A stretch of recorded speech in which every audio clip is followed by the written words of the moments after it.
le mercredi de la 3e semaine après Pâques. À votre résurrection, ô Christ. Alléluia. Le ciel et la terre sont dans l'allégresse, Alléluia. Rien de plus grand, de plus élevé sur la terre que les princes de la Sainte Église, que les pasteurs établis par le Fils de Dieu, et dont la succession durera autant que le monde. Mais n'allons pas croire que les sujets de cet immense empire que l'on appelle l'Église n'aient pas aussi leur dignité et leur grandeur. Le peuple chrétien, au sein duquel se confondent, dans une égalité complète, le prince et le simple particulier, l'emporte en lumière et en valeur morale sur tout le reste de l'humanité. Partout où il s'étend, la vraie civilisation pénètre. Car il porte partout la vraie notion de Dieu et de la fin surnaturelle de l'homme. Devant lui la barbarie recule, les institutions païennes, si antiques qu'elles soient, s'effacent. Il vit même un jour la civilisation grecque et romaine lui rendre les armes, et le droit chrétien sorti de l'Évangile se substituer de lui-même au droit des peuples gentils. De nos jours encore, dans l'Extrême-Orient, la vue seule d'une armée chrétienne, composée de quelques mille hommes, a frappé de stupeur tout un immense empire. Le souverain qui commande à 300 millions de sujets et se fait appeler le Fils du ciel, n'a pu vaincre ses terreurs.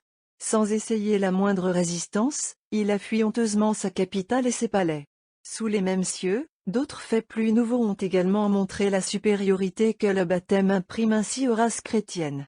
Car il serait déraisonnable de prétendre trouver la raison première de cette supériorité dans notre civilisation, puisque cette civilisation elle-même n'a été que le produit du baptême.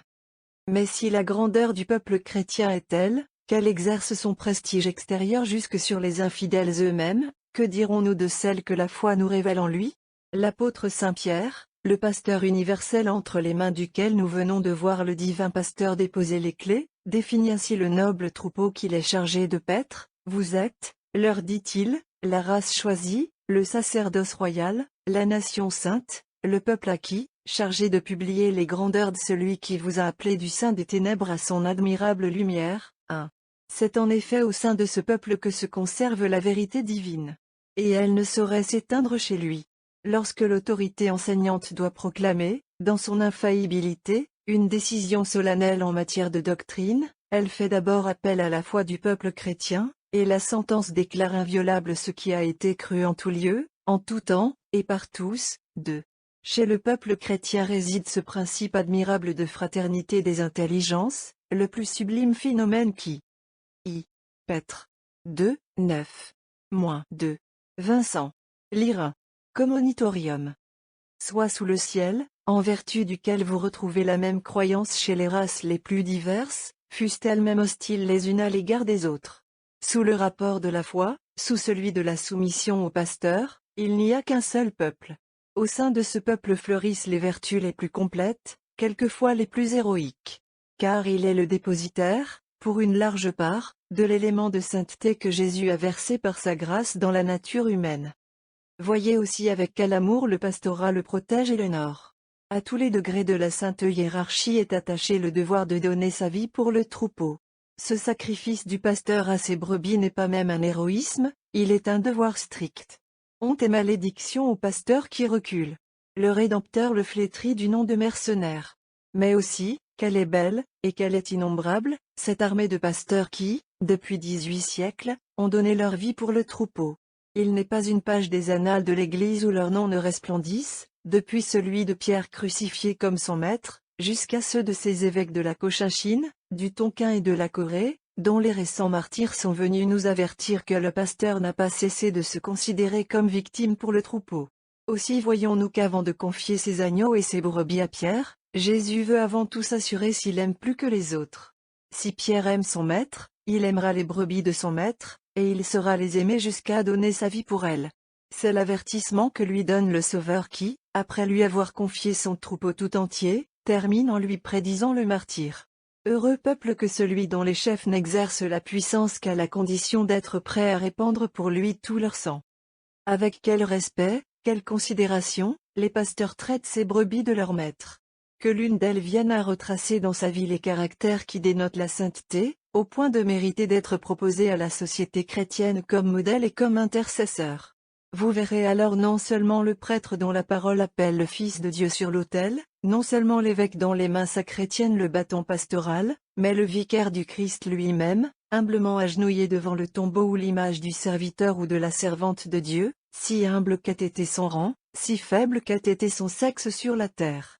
Ce respect pour les brebis du Christ, le sacerdoce hiérarchique le témoignera même à l'enfant baptisé dont la langue n'est pas déliée encore, qui n'est pas compté dans l'état parmi les citoyens, qui peut-être avant la lin du jour sera fané comme la fleur des champs.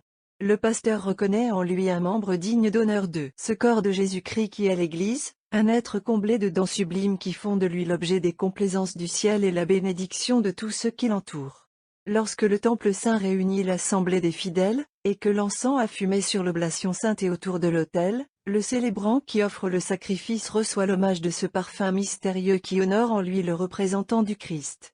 Le collège sacerdotal voit ensuite s'avancer vers lui le turiféraire, qui vient rendre honneur à ceux qui sont marqués du caractère sacré. Mais l'encens ne s'arrête pas dans le sanctuaire. Voici que le turiféraire vient se placer en face du peuple fidèle, et lui décerne au nom de l'Église ce même hommage que nous avons vu rendre aux pontifes et aux prêtres. Car le peuple fidèle est aussi dans le Christ. Bien plus, lorsque la dépouille mortelle du chrétien, eût-il été le plus pauvre entre ses frères, est apportée dans la maison de Dieu pour y recevoir les derniers devoirs, ces devoirs sont encore un hommage. L'encensoir parcourt encore ses membres inanimés. Tant l'Église tient à reconnaître et à honorer jusqu'au dernier moment le caractère divin que la foi lui révèle jusque dans le plus humble de ses enfants.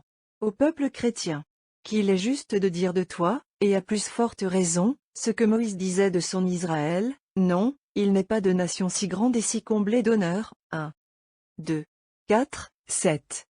À la louange du divin ressuscité qui nous a assuré tous ses biens, chantons un cantique de reconnaissance et d'amour, que nous prendrons encore dans les anciens missels de Saint-Gall. Séquence. Qui pourra jamais, dans ces chants, célébrer les mystères accomplis par votre majesté, ô le plus grand des rois. Égal en divinité au Père suprême, vous disposez toutes choses par un semblable pouvoir.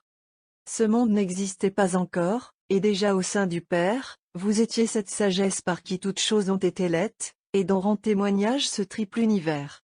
Voyant plonger dans l'abîme ceux que vous aviez honorés en les créant à votre image, vous vous êtes fait homme pour nous, afin de nous délivrer par votre sang. Votre immolation fut jadis figurée sous le type de notre aïeul Isaac, en place duquel un bélier fut offert au Seigneur. Joseph figura aussi les épreuves que vous deviez souffrir pour le rachat du monde, ô Christ. Vendu d'abord comme esclave en Égypte, et bientôt fournissant à son peuple un aliment mystérieux. La victoire que vous deviez remporter sur l'enfer fut représentée aussi par Samson, l'homme invincible, lorsqu'il étouffa le lion, et qu'il brisa les portes de la cité ennemie. Vous êtes, ô Seigneur, la fleur vermeille et odorante, qu'a produite la branche sortie du tronc de Jessé qui doit sa noblesse à un tel rejeton, comme l'ont chanté les prophètes. Tels furent, ô Rédempteur, les symboles manifestes autrefois à nos pères, comme des ombres figuratives. Maintenant, vous daignez vous-même nous en montrer la réalité. À votre présence les nuages se dissipent. Aujourd'hui vous faites voir l'éclat de votre visage à la terre qui naguère, au moment de votre mort, avait disparu tremblante sous les ténèbres. Tous les éléments de ce monde se sont embellis d'une lumière sereine, depuis que vous êtes revenu vainqueur du tombeau. Donc, ô frères, d'un cœur humble et sincère, louons ensemble le Seigneur, et ensemble chantons. Louange soit au souverain Père, qui, voulant nous retirer de l'abîme du péché, n'a pas épargné même son propre Fils. Louange aussi soit au Fils, qui pour nous s'est fait homme, afin de nous arracher à l'enfer, et de nous rendre au paradis. Gloire égale à l'Esprit Saint, dans toute l'éternité.